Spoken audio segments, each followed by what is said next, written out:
guys, my name's Chloe, otherwise known as Princess Aspian, and welcome to my channel. Just be me. So if you've watched me for any time at all, you'll know that my animals are one of the biggest parts of my life. And they have been for a very long time. Growing up feeling isolated and outcast and completely unable to interact and connect with any other human, I found my comfort and I found my strength in animals. Animals never have any hidden intentions. What you get is who they are. They don't pretend to be someone that they're not or say words they don't really mean. And if you're a good person and if you understand the animal, chances are that animal is also going to understand and respect you. I've spoken about the different animals that I have a few times here. You guys have seen a few of my horses, mainly my rescue horses, and also seen Matilda when she pops up in videos. And if you follow me on my other social media platforms, you would have seen them posted infinitely about their shameless self-promo. If you want more animal content, please go and follow me. But other than those rare occasions on YouTube, I don't really show my animals until now. Not to sound like a complete YouTuber, but this is the most requested video I think I probably ever had. Do an animal tour, show us your animals, show us all your animals. Your wish is my command. I have a lot of animals to get through. I'm gonna be showing you guys my animals and just kind of like our animals. So there's a lot to get through. There is a lot to get through. So to ensure that this video is not 3 hours long, let's get started. I'm so excited to show you guys my babies. I'm so excited. Okay, cool. As I'm already in my room and you guys can already kind of see my little setup behind me, I'm gonna introduce you guys to the little zoo that's in my room first. Let's go.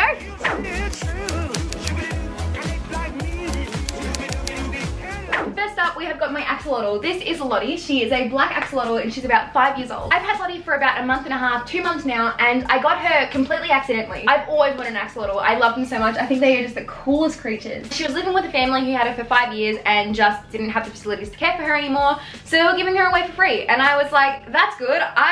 That's mine now. Thank you. She is now my daughter.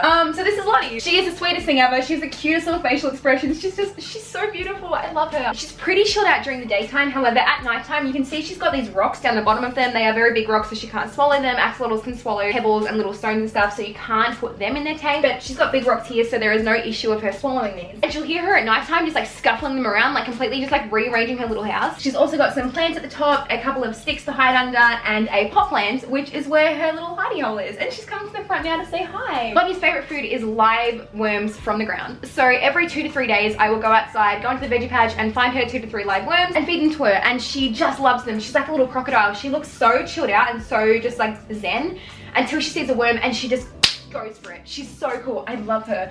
So anyway, this is Lottie. Next up, this is Evangeline. Girl, I'm not here looking like a ghost. Give me one second. I'm pale, but I'm not that pale. Give me a second. That really did nothing. Anyway, this is Evangeline. Evangeline is a green tree frog. She is also about 5 years old. If you guys can understand the correlation between Lottie and Evangeline, I love you. We're best friends now. Anyway, Evangeline is a green tree frog, also 5 years old. Also got her from a situation where her previous family didn't want her anymore, and I was like, that's good. She's mine now. I've wanted a frog for the longest time. If you guys follow me on Twitter, once again, shameless self-plug. Please go and follow me if you want to hear me cry about One Direction.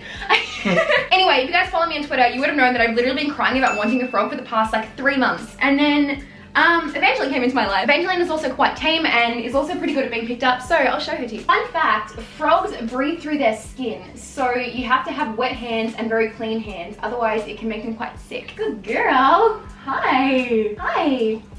So this is Evangeline. Isn't she beautiful? Look how beautiful she is. Look at her eyes. Hang on, turn around. Oh no, she's camera shy. Isn't she beautiful? Look at her. I've only had Evangeline for like maybe 2 weeks now, and I just love her to death. She is the coolest thing. Look how beautiful she is. Look at her eyes though. As I said, she's about 5 years old, and the average age for a green tree frog in captivity is about 17. Evangeline's favorite food is crickets. She has 3 crickets a day or every 2 days. But you just chuck the crickets in there and let her hunt for them. And once again, she looks so slow. Like she seems like a statue. And then she gets a cricket and she just goes for it. She is the coolest little thing ever. Anyway, that's Evangeline. Let's move on to the next aquatic pet. This is the last one. Let's go. Alright, so this is my little fish tank. These were the first aquatic animals that I had. This is Neptune. He is a male beta. This is Pluto and Mercury, and they are both mollies. There's not really a whole lot to say about them. I mean, they're fish. They're vibing, but they're fish. Food-wise, they get a couple of tropical flakes every day, and that's kind of them.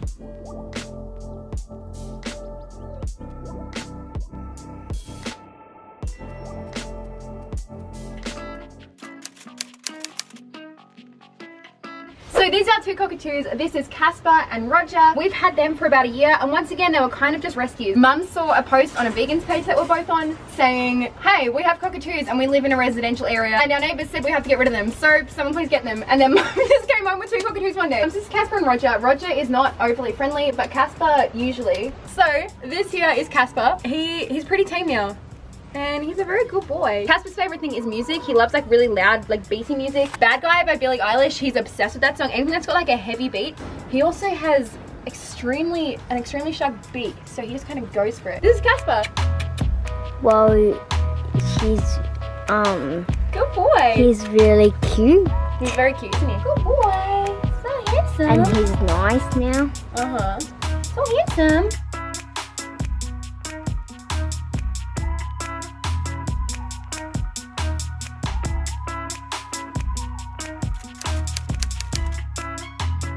Hi bud, how you doing? Okay, I'm not wearing any shoes, so this is not safe. Do not try this at home.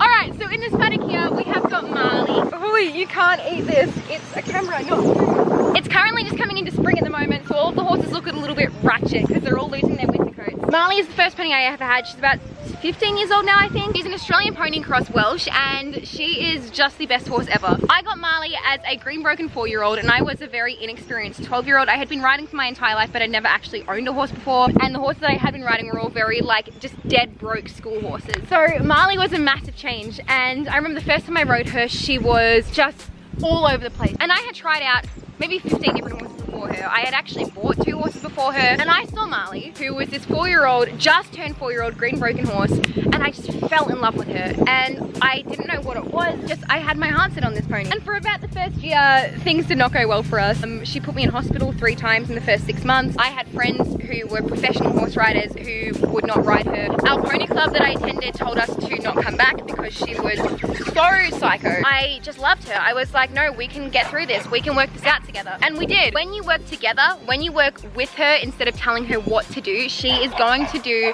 everything you ask, and she's going to be the best teammate ever. We've done every single equestrian sport under the sun together. We've done show jumping, we've done dressage, we've done interstate mounted games, we've done barrel racing, we've done rodeos, we've done extreme cowboys. Literally every single sport you can think of, we've done it together, and she just smashes it every single time. I started doing extreme cowboys with Marley about 3 years ago, and she just smashed it. She was the only pony there. She was the only one who wasn't bred for this sport, and she just did everything perfectly. In 2017, we actually won the Australian Championships for extreme cowboys in our division. Since then, Marley has taught 2 other kids how to ride, but I still would not trust her with the majority of my professional friends. She has a type, and she knows who she likes, hi handsome, and she knows who she doesn't like. I don't think I will ever find another horse like her. Speaking of hard horse, this is a Hooley. He's a 20-year-old American paint horse who came into my life 8 years ago with the prospect of doing Western with him. He was an extremely talented camp drafter and cutter before he came to me. Hooley and I were a brilliant team for about a year, and then he broke his stifle. If you know anything about horses, you know that a broken anything with a horse is not good. We went to a vet who told us what had happened and told us that our option was to put him down. I said that wasn't an option. Sorry, wrong number, not happening. So he gave us one more option, a monthly injection made up of his own blood cells. We drove up once a month for 6 months for Hooley to get this medication, and on July 23rd, my 16th birthday, we went for his last treatment, where we'd find out if he had to be put down or if it had worked. The vet looked at Hools and said, I have been a vet for 35 years, and never have I seen a horse recover like this one has. So he's my little miracle baby. Hooley has recovered, but his bones formed back a little bit incorrectly, so while he's not in any pain whatsoever, he's a little bit wonky and awkward. Hools now lives his life mainly retired or teaching my younger sister how to ride. The 2 of them have formed the most beautiful partnership I have ever seen, and it makes my heart so happy to see them both thriving.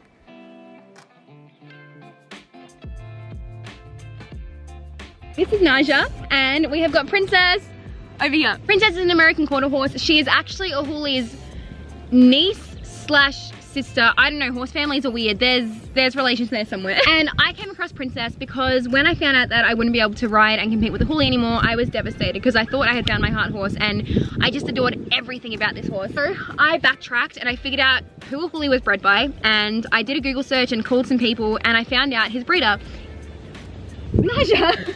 And I said, hello sir, I have one of your horses that you bred about 11 years ago. I love him very much. Do you have any others? We got talking and he told me about this little filly that he had who was related to a Hooley, and he said she has got every bit the breeding that he does, every bit the personality that he does. Come up and meet her. So once again, me and my dad took a 12-hour round trip up to South Australia to go and meet this little pony. And it was Princess. She was very small and very little, but had just the biggest heart and the biggest personality of any horse I had ever met, and I fell in love with her instantly and brought her home. And just like Marley, we had a few issues for a bit. Being a mare, she had a personality on her, and being a mare, she had her own ways and she didn't want to change those ways. So we had to work together and find out ways that works for both of us. Princess is my #1 partner now. We've done a few different things together, but Extreme Cowboys is our main sport. She ran the Victorian State title this year and runner-up Australian title last year. She is so brave and so quick. Whenever we go anywhere and people know about Princess, everyone starts going, wait till you see this horse, wait till you see how quick she is. Once again, she's one of the smaller horses in the field. She has a condition called PWSM, and that wasn't looked after very well as a baby. So she's a lot smaller than she's supposed to be, but she makes up for that in the other stuff that she has. She is just incredible, and I love her to death. 11 out of 10 horse. Naja, on the other hand, is our only rescue that we have left. If you guys have seen our rescue videos, you probably have already met Naja before. I rescued Naja about 18 months ago now, and she came to me as a very, very tiny, very, very scrawny baby who had just been taken off her mum. It wasn't at the auction that day. I was bidding over the phone, and we already bought our 2 horses, Mulan and General, who you guys might have met before as well. I got a call at the end of the auction day, and it was by the woman who was bidding for me, and she said, hi, I know that you really wanted 2 horses, but we have a filly here. They're just going to shoot her on the spot if you don't want her because there's nothing on her.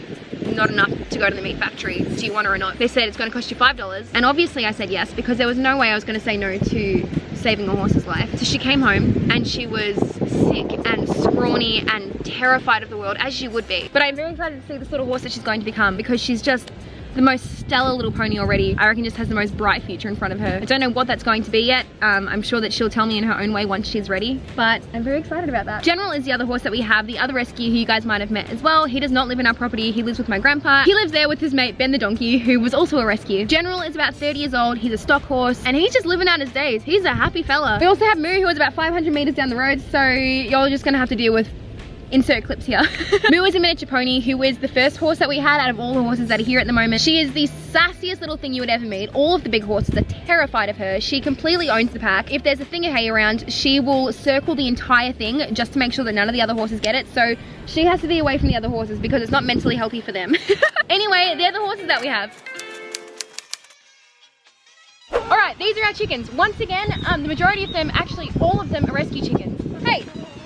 We've got about 20 chickens here, and we just kind of seem to keep on going and getting more and more as time goes on. All of these girls are all ex-battery rescue hens, basically meaning that they spent their entire lives in a cage that was too small for their bodies. They could not move around in, they never saw natural sunlight because chickens only lay eggs at nighttime, and they had reached their expiration date long before they were actually old. Same way that cows and any animal that's used in agriculture is, their bodies had been completely worn down, and instead of going off in the truck to the slaughterhouse, they came here instead.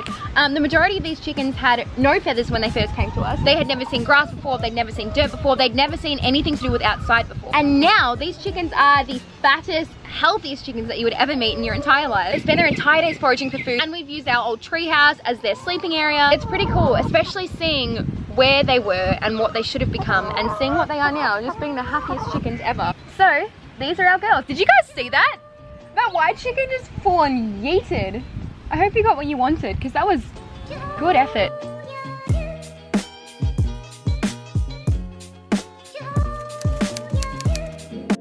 Alright, let's get on to the good stuff. This is my dog Matilda. You guys have probably seen her in videos before. You've definitely heard her mentioned in videos before. This is my best friend in the world and I love her to death. Matilda is a 7-year-old Australian Shepherd.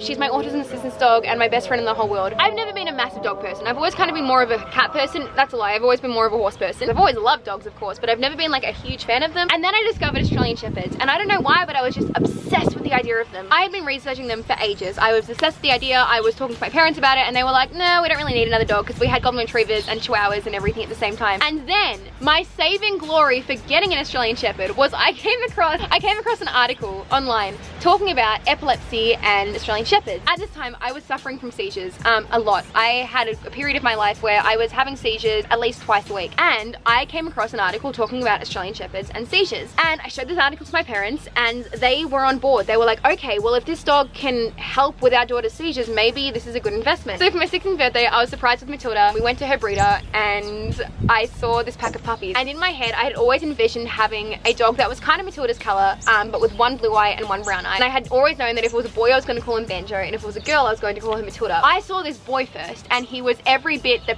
picture of the perfect Australian Shepherd. I picked him up and I was like, this is it, this is my dog.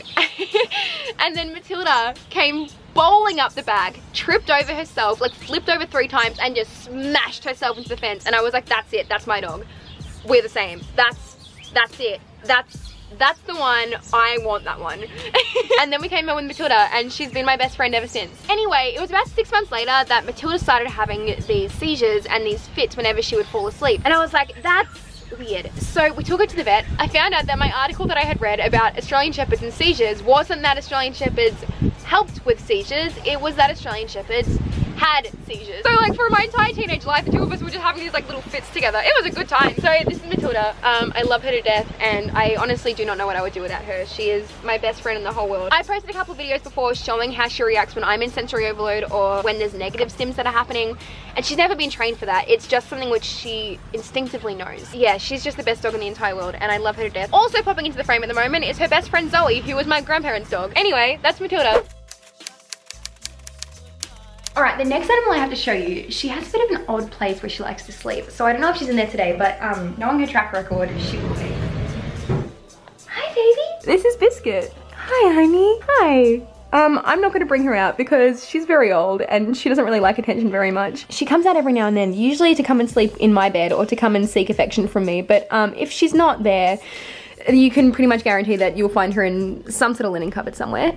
We do also have 3 other cats, Tigger, Arlo, and Jemima. I don't know where they are at the moment, so I'm not gonna go and find them. We also have 3 chihuahuas and a sausage dog, all of which belong to either my mum or my sister, but for the most part, that's all of our animals. Wow, that was...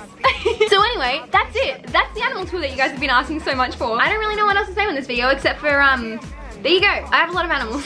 Will I be getting more? Who knows? Anyway, if you guys did like this video, make sure to like, comment, subscribe. I don't mind. Do whatever makes you feel good. Do whatever makes you feel happy. If you guys want to see more stuff like this, I don't really know what else would be in this line of content. If you want to see more videos like specifically about certain animals, or like a day in my life is like Noah from Noah's Ark, let me know. I hope you guys are having a beautiful day. I hope you guys are staying kind to yourself and staying kind to other people. I hope you guys are staying hydrated and wearing your masks. And I will see you guys in my next video. Bye.